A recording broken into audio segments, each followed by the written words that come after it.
Pemirsa, saat ini viral di media sosial video seorang bayi yang diduga disiksa oleh ibu kandungnya sendiri. Sang bayi kini dirawat di sebuah panti asuhan di Denpasar, Bali. Menurut keterangan pihak panti, kondisi fisik bayi yang dipanggil Baby J ini mulai membaik. Namun kondisi kejiwaannya masih trauma.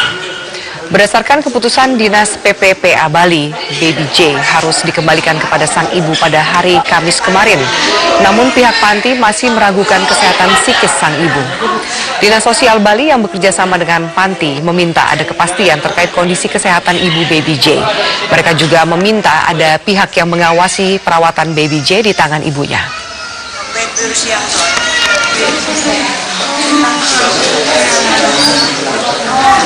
Menteri Sosial Khofifah Indar Parawansa langsung menindaklanjuti kasus kekerasan terhadap bayi di Bali yang diduga dilakukan oleh ibunya sendiri. Pihaknya saat ini telah menerjunkan psikolog untuk mendalami dan juga mengkaji secara detail kronologis dan latar belakang kejadian ini. Prihatin sekali karena baru minggu lalu, tanggal 23 Juli itu Hari Anak Nasional. Hari Anak Nasional tahun ini temanya itu anak-anak Indonesia bergembira. Jadi pasti kita harus memberikan suasana yang membahagiakan dan melindungi. Jadi menurut saya, melindungi dan bahagiakan anak Indonesia. Maka mereka akan bergembira sesuai tema Hari Anak Nasional 23 Juli yang lalu. Kejiwaan dari pembantu ini seperti apa? Saya tidak menyebut itulah, itu pasti nanti tim psikolog yang akan melakukan deteksi. Meskipun saya sudah mendapatkan telaah agak detail dari tim Sakti Bekso. Saya sudah update karena ini kan sebetulnya bukan kemarin. Jadi sudah 3 hari ini saya dapat informasi bagaimana sebetulnya kronologinya. Dinas Sosial Provinsi Bali meminta kepada Dinas Pemberdayaan Perempuan dan Perlindungan Anak Bali untuk menunda pengembalian seorang bayi di panti asuhan kepada ibunya. Bayi yang biasa dipanggil Baby J ini dititipkan karena diduga disiksa oleh ibunya sendiri. Baby J kini berada di sebuah panti asuhan di Denpasar di bawah Dinas Sosial Provinsi Bali. Sejak 20 Maret 2017, bayi berusia 11 bulan ini dititipkan di panti asuhan karena laporan dugaan kekerasan yang dilakukan seorang ibu. Pihak panti mengatakan saat datang ke panti, kondisi Baby J sangat trauma. Waktu kita terima, awal-awal minggu pertama terutama itu tidur tuh sulit sekali. Nanti kalau tidur nyenyak, terus tiba-tiba benda jatuh, dia bangun langsung nangis. Gitu. Dan harus terus ditemenin. Ya. Sekalinya kita peluk, dia harus dipeluk terus. Berarti semacam trauma. Dan kalau dia tidur kita perhatiin itu suka kaget gitu loh dia. Dan kalau misalnya main adaptasi dengan bayi lain kurang ya. Sampai saat ini tuh dia masih belajar. Berdasarkan keputusan Dinas PPPA Bali, Baby J harus dikembalikan pada sang ibu hari Kamis kemarin. Namun pihak panti masih meragukan kesehatan psikis sang ibu. Dinas Sosial Bali pun meminta kepastian kondisi kesehatan ibu Baby J dan mengawasi perawatan Baby J di tangan ibunya. Sebelumnya ramai diberitakan di media sosial video penyiksaan Baby J yang diduga dilakukan ibunya.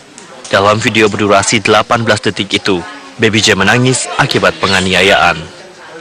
Dari Bali, Saifullah, Metro TV. Kepala Dinas Sosial Bali meminta penundaan pengembalian Baby J kepada ibu kandungnya. Kita sudah tersambung dengan Kepala Dinas Sosial Bali, Bapak I. Nyoman Wenten. Pak Nyoman, selamat sore. Selamat sore. Ya, Pak Nyoman, apa yang menjadi alasan Dinas Sosial untuk meminta Baby J tidak dikembalikan kepada ibunya dalam waktu dekat? Begini, terkait dengan tindak kekerasan terhadap bayi yang dilakukan oleh ibu kandung sendiri, itu sebenarnya sudah sebulan lebih yang lalu ini disampaikan kepada Dinas Sosial melalui P2TP2A Bali. Nah, hasil koordinasi itu kita juga turun ke lapangan melihat kejadian itu. Nah, berdasarkan itu P2TP2A Bali itu menitipkan kepada Dinas Sosial. Karena kami memandang bahwa berdasarkan Undang-Undang Perlindungan Anak itu sudah wajib negara harus melindungi dari tindak kekerasan yang dilakukan oleh ibu kandungnya.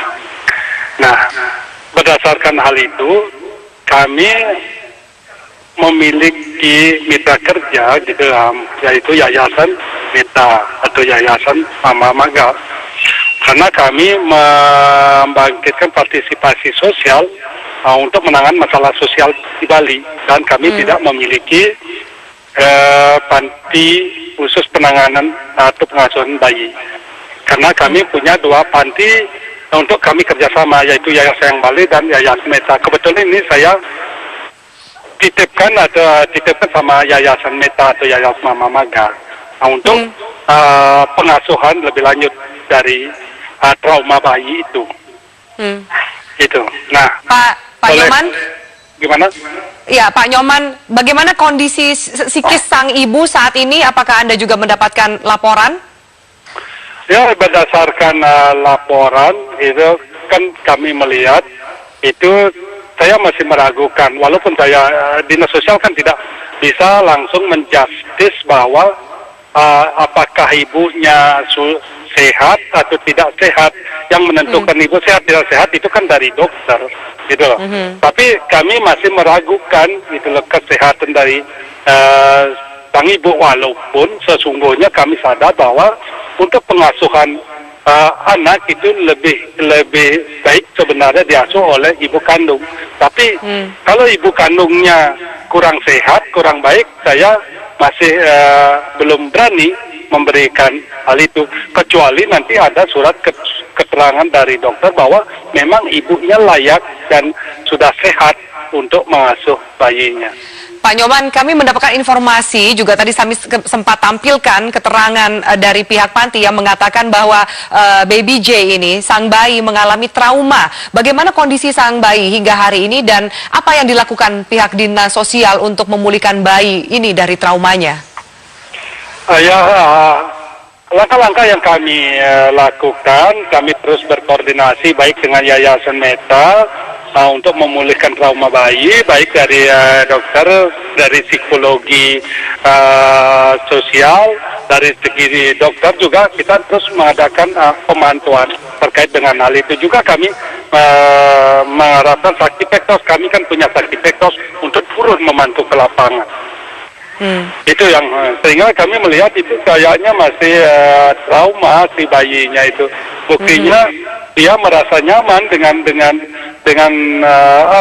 baby sister, dengan orang-orang yang ada di Yayasan Mama Maga. Baik, Pak Nyoman Wonten, terima kasih atas informasinya di Metro hari ini.